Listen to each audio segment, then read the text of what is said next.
Okay, let's take a look at Supermassive Black Hole.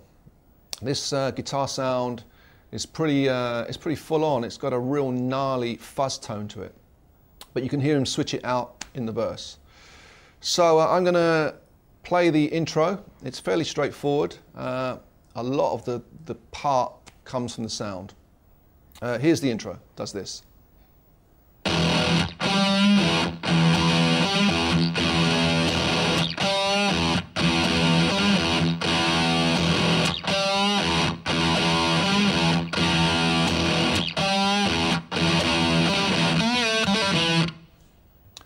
Okay, for this part we're bouncing off the low E string.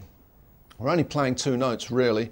There's the low E string, and then we've got this little bend on the 10th fret. Now I know this guitar hasn't got dot markers, so we're going to have to pay special attention to, you know, I'm going to have to really sort of tell you clearly what the frets are, but it's the 10th fret, and this is a G note. We're doing a little sort of quarter note bend on it.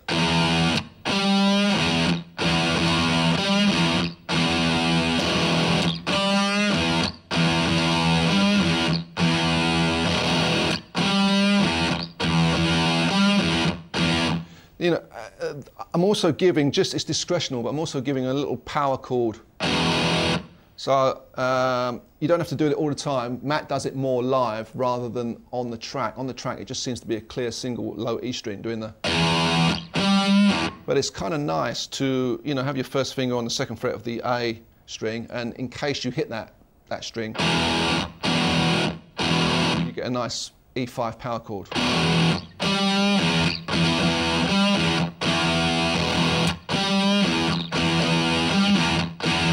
Also live, Matt does a little on the D string, which is the 10 to the 9 on the D string. So if you put that with the riff, you get.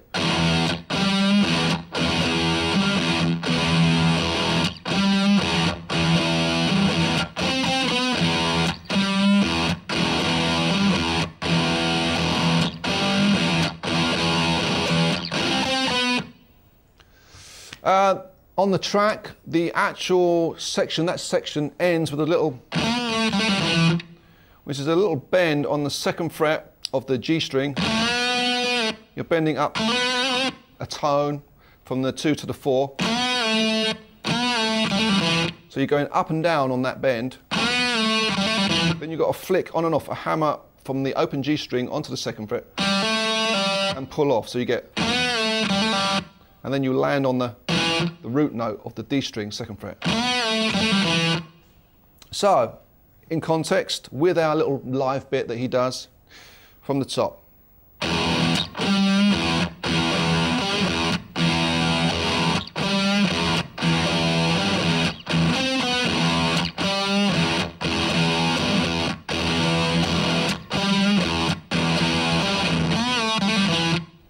The most difficult thing about that last little is you've got to get a little quarter note bend before you hit that.